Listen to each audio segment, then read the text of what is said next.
भारत में citizenship amendment act नाफिज हो चुका है। इसका क्या मतलब है Hindus, Muslims, Christians, Sikhs, Buddhist और जैन्स के लिए? ये भारत में क्या सिग्निफिकेंस रखता है और आने वाले इलेक्शंस पे इसका क्या असर हो सकता है, आज की इस वीडियो में हम ये डिस्कस करेंगे।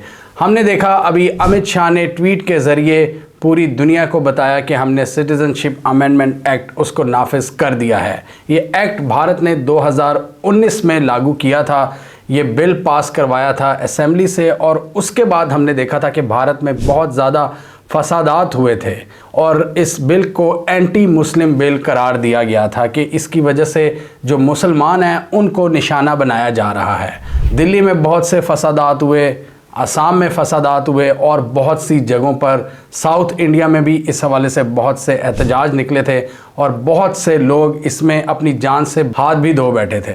ये क्यों कंट्रोवर्शियल है, हम आज एनालाइज करेंगे। 2019 में इस कंट्रोवर्शियल लॉ को पास किया था असेंबली से और उसके बाद ये अब नाफिजुल अमल हुआ है इलेक्शन से जस्ट पहले।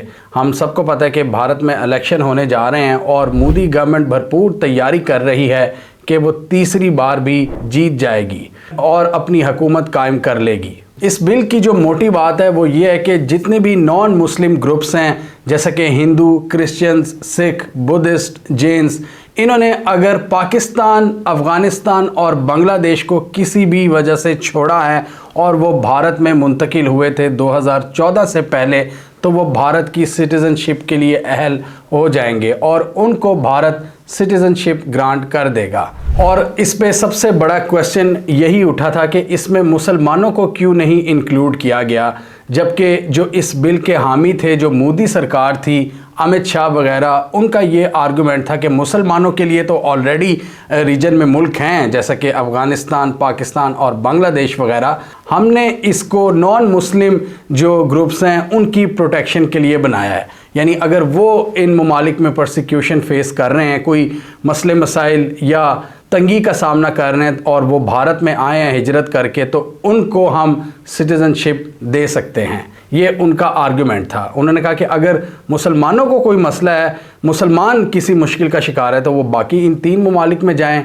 तो इसलिए उन्होंने इन तीन ममालिक के जो नॉन मुस्लिम ग्रुप्स थे जैसे हिंदू, सिख, क्रिश्चियंस और बुद्धिस्ट वगैरह, उनको ये इजाज़त दे दी है कि अगर आप हमारे मुल्क में 2014 से पहले आबाद हुए थे, किसी भी वजह से अगर आपने माइग्रेशन की थी, तो आपको हम अब शहरियत दे सकते हैं। और इस कानून को एंटी मुस्लिम इसलिए करार दिया गया था कि इस रीजन में ऐसे भी मुल्क है जहां पर मुसलमानों के साथ बहुत बुरा सलूक हो रहा है, जैसा कि म्यांमार, जैसा कि श्रीलंका और भी कुछ जगह हैं। तो उन लोगों को या उन मुसलमानों को इस बिल में या इस कानून में क्यों अकोमोडेट नहीं किया गया? ये सिर्फ हिंदूज़ और दूसरी कम्युनिटीज़ को क्यों इसमें अकोमोडेट किया गया है? इसलिए इस बिल को बहुत से लोगों ने एंटी मुस्लिम बिल कहा। जब बहुत से फसादात हुए थे भारत में 2019 में इस एक्ट के पास होने के बाद, तो भारत ने इसको नाफिज करने से रोक दिया था क्योंकि और फसादात का ख़तरा था। और अब इलेक्शन से जस्ट पहले इसकी मंजूरी दे दी गई है और ये अब नाफिजुल अमल हो चुका है, ये कानून का हिस्सा बन चुका है। अब इस हवाले से मोदी हुकूमत पर जो तनकीद होती है कि आपने इसमें मुसलमानों को क्यों नहीं शामिल किया, ये बीजेपी का जो मैनिफेस्टो था 2019 के इलेक्शंस में, उसमें शामिल था कि भारत इस कानून को लागू करेगा और जो नॉन मुस्लिम ग्रुप्स हैं उनको प्रोटेक्शन और सिटीज़नशिप प्रोवाइड करेगा अगर वो पाकिस्तान, अफ़गानिस्तान और बांग्लादेश में परसिक्यूशन फेस कर रहे हैं। इसने भारत के 64 साल पुराने इंडियन सिटीज़नशिप लॉ को भी तब्दील कर दिया है, जिसमें यह था कि कोई भी ऐसा माइग्रेंट जो भारत में आया है वो सिटीज़नशिप हासिल नहीं कर सकता। इस तरमीम के बाद, इस बिल में तरमीम के बाद, ये सिटीज़नशिप अमेंडमेंट एक्ट ये अब इन माइनॉरिटीज़ या इन नॉन मुस्लिम ग्रुप्स को अलाउ करेगा कि वो भारत में सिटीज़नशिप हासिल कर लें। अब इसमें सबसे बड़ा मसला ये है कि बहुत सी ऐसी बॉर्डर स्टेट हैं जैसे कि वेस्ट बंगाल और असम, जहां पर बांग्लादेश से बहुत से मुसलमान आए थे, उनको अब अपना जो मुस्तकबिल है वो ख़तरे में पड़ता हुआ फील हो रहा है कि अब उनका क्या फ्यूचर होगा। क्योंकि 2019 में भारत ने एनआरसी करवाया था जिसमें ये पता लगवाया था कि कितने लोगों के पास प्रॉपर डॉक्यूमेंट्स हैं भी कि नहीं। भारत ने इन लोगों को कहा था कि आप अपने वालिदैन के डॉक्यूमेंट्स दिखाएं, अगर वालिदैन के नहीं तो अपने ग्रैंड फादर हैं उनके आप डॉक्यूमेंट्स दिखाएं, तब आपको हम भारतीय शहरी मानेंगे। और बहुत से लोगों को ये डर पैदा हो गया था कि भारत उनसे उनकी सिटीज़नशिप ले लेगा। लेकिन बाद में जो मोदी सरकार है उन्होंने ये कहा कि ये किसी की जो शहरियत है छीनेगा नहीं ये बिल, बल्कि जो बहुत से ऐसे लोग हैं जो इलीगली या लीगली भारत में एंटर हुए थे, नॉन मुस्लिम्स, उनको प्रोटेक्शन प्रोवाइड करता है। लेकिन जो मुस्लिम्स यहाँ पर पहले से ही बैठे हैं उनको निकालने की बात नहीं करता। लेकिन एनआरसी के तहत हमने देखा था, भारत का इनिशियली शायद मंसूबा यही था कि बहुत से मुसलमानों को ये निकाल देगा जो कि बॉर्डर एरियाज़ में है बांग्लादेश के साथ।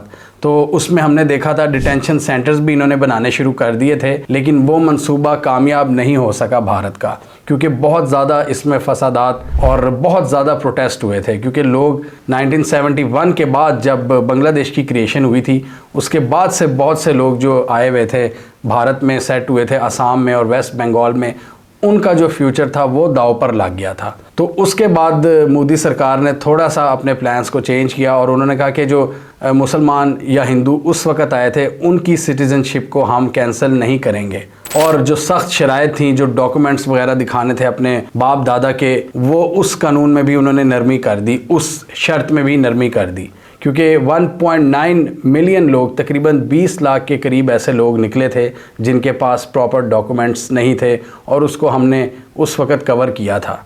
भारतीय हुकूमत का यहाँ पर यही कहना है कि हमने किसी से शहरियत छीननी नहीं, बल्कि उन नॉन मुस्लिम कम्युनिटीज़ को देनी है जो कि पाकिस्तान, अफ़गानिस्तान और बांग्लादेश से किसी न किसी डर की वजह से भारत में आए थे 2014 से पहले।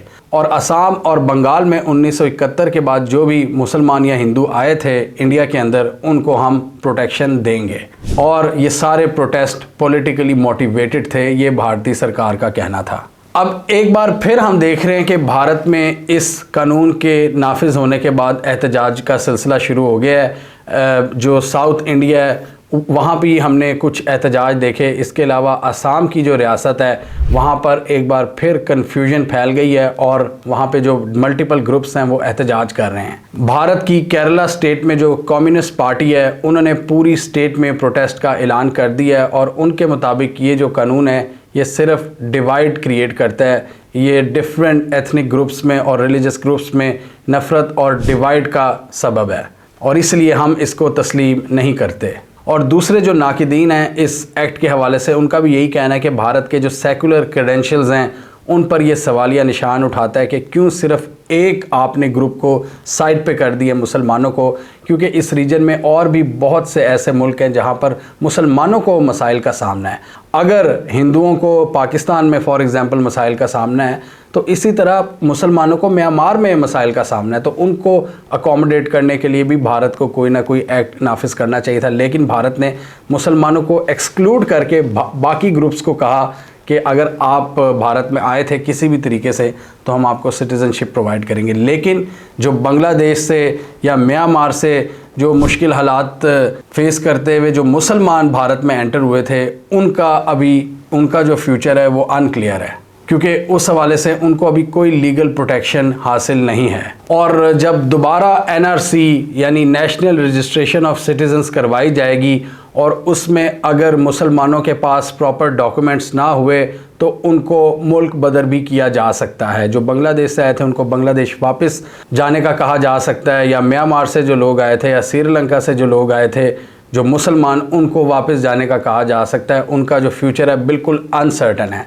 लेकिन 2014 से पहले जो हिंदूज़ अगर किसी भी इलाके से, ये रीजन के आसपास इलाके से आए थे, उनको सिटीज़नशिप दे दी जाएगी।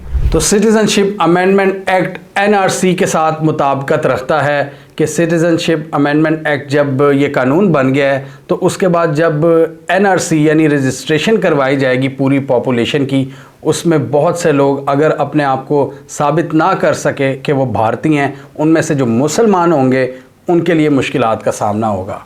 और स्पेशली ये जो बॉर्डर एरियाज़ में हैं, जो बहुत से इमिग्रेंट्स हैं जो कई सालों से भारत में आबादकार हैं, वो अपने फ्यूचर के हवाले से शदीद परेशान हैं। स्पेशली ये जो बांग्लादेश के मुसलमान हैं। इस हवाले से भारत में जो अपोजिशन पार्टीज़ हैं उन्होंने भी तनकीद की है मोदी सरकार पर कि इलेक्शन से जस्ट पहले इन्होंने ये एक पॉलिटिकल स्टंट खेला है और छक्का मारने की कोशिश की है ताकि जो मेजॉरिटी हिंदू पॉपुलेशन है उसका मैक्सिमम वोट बैंक कैश किया जाए। ममता बनर्जी जो कि एक और बहुत मशहूर अपोजिशन लीडर हैं इंडिया के अंदर, उन्होंने भी इसको तनकीद का निशाना बनाया कि 3-4 साल डिले के बाद इसको अब कानून बनाना ये बहुत से सवालिया निशान उठाता है कि ये इलेक्शन स्टंट था कि नहीं।